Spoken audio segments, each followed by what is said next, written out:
होली का दिन था। पूरा देश होली मना रहा था, लेकिन एक परिवार था जहां पर 3 लाशें पड़ी हुई थीं। इसको जिसने भी देखा उसकी चीख निकल गई। आखिरकार एक पिता ने ही अपने 2 मासूम बेटों को मौत के घाट क्यों उतार दिया। आपको जानकर हैरानी होगी कि जहां पिता अपने बच्चों को लगातार कुछ बड़ा करने के लिए प्रोत्साहित करते हैं, उत्साहित करते हैं, एक पिता ने अपने बच्चों को मौत अपने हाथों से दे दी और खुद भी मौत को प्यारा हो गया। इस पूरे क्राइम के किस्से में आप मेरे साथ समझेंगे और जानेंगे आखिरकार हम किस समाज में जी रहे हैं। क्या देश में उन्नति इतनी जरूरी हो गई है? क्या देश के लोगों को ऐसा लगता है कि यदि हम समाज के सामने ये नहीं कर पाए तो हमारा जीना बेकार है? तो ये क्राइम की कहानी आपको समझाएगी आपको ऐसा कुछ करने की कोई भी जरूरत नहीं है। मेरा नाम देव है। मेरा मकसद आपको केवल खबर सुनाना नहीं होता, मैं आपको क्राइम्स और दुनिया में जीने का मकसद सिखाता हूं। मैं आपको बताता हूं कि कैसे आपको अपनी जिंदगी बचाए रखनी है। दरअसल ये पूरी घटना 14 मार्च को शुरू होती है। पूरा देश होली मनाने में मगन था, तो वहीं अपने परिवार के साथ ऑयल इंडस्ट्री में काम करने वाले बी चंद्रकिशोर भी अपनी पत्नी के साथ रहते थे। बी चंद्रकिशोर के 2 बच्चे थे।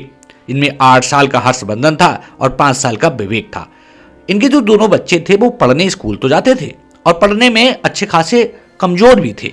बाप को चिंता रहती थी कि भाई हमारे बच्चे कुछ ऐसा नहीं कर पाएंगे जो उनकी उम्मीद थी। अब किसी से इतनी उम्मीद लगा लेना भी तो दुख का कारण है। बी चंद्रकिशोर को लगता था कि यदि बेटे जमाने की रफ्तार में फिट नहीं बैठे तो जिंदगी कैसे चलेगी। इसी को लेकर के बी चंद्रकिशोर घुटते रहते थे। और 14 मार्च को ऐसा हुआ कि उनकी पत्नी सामान लेने कुछ नीचे गई थी। 10 बजे के लगभग का वक्त था। पूरे देश में होली की रंगबाजी चल रही थी, लोग रंग खेल रहे थे, लोग खुशियां मना रहे थे। लेकिन बी चंद्रकिशोर के घर में जैसे ही उनकी पत्नी लौट करके आती हैं, उन्होंने जो देखा वो उनके होश उड़ा दिए। वो अक्की बक्की रही कि उनका ये कैसे हो गया। उन्होंने देखा कि उनके दोनों बच्चे बाल्टी में डूबे हुए हैं और उनकी मृत्यु हो गई है। और इसके बाद वो कुछ समझ पाती, इससे पहले ही वो जाकर के देखती हैं कि उनके पति यानी बी चंद्रकिशोर भी मौत को प्यारे हो गए और उन्होंने फांसी लगा ली है। ये पूरी कहानी, ये पूरा किस्सा बेहद चौंका देने वाला है। उनकी पत्नी ने ये सब बताया और एक सुसाइड नोट भी वहां पड़ा हुआ मिला।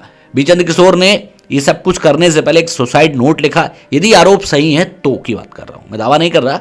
उन्होंने सुसाइड नोट में जो लिखा वो आपको सुनना, समझना और जानना चाहिए। उन्होंने सुसाइड नोट में जो लिखा वो बेहद चौंका देने वाला है।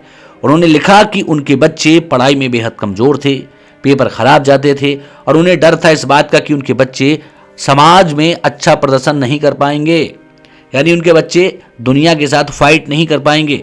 इसलिए उन्होंने अपने बच्चों को ऐसा देखते हुए नहीं देख सकते थे। इसीलिए उन्होंने अपने बच्चों को मौत दे दी और खुद भी मौत को प्यारे हो गए। इस पूरी घटना के बाद पुलिस मौके पर पहुंचती है और पुलिस पूरे मौके पर पहुंच करके इन्वेस्टिगेशन शुरू कर देती है। इन्वेस्टिगेशन शुरू करके पुलिस ने इसमें अपना काम शुरू कर दिया, लेकिन समाज को सोचना पड़ेगा भाई इस चीज़ों को कैसे रोकेंगे, इसमें कौन सबसे ज़्यादा गुनहगार है, कौन इसके लिए जिम्मेदार है। कमेंट सेक्शन में जाकर के लिखिए। क्या बी चंद्रकिशोर ने जो किया वो कितना गलत था? क्या समाज में इस तरीके का दबाव बढ़ना तय है?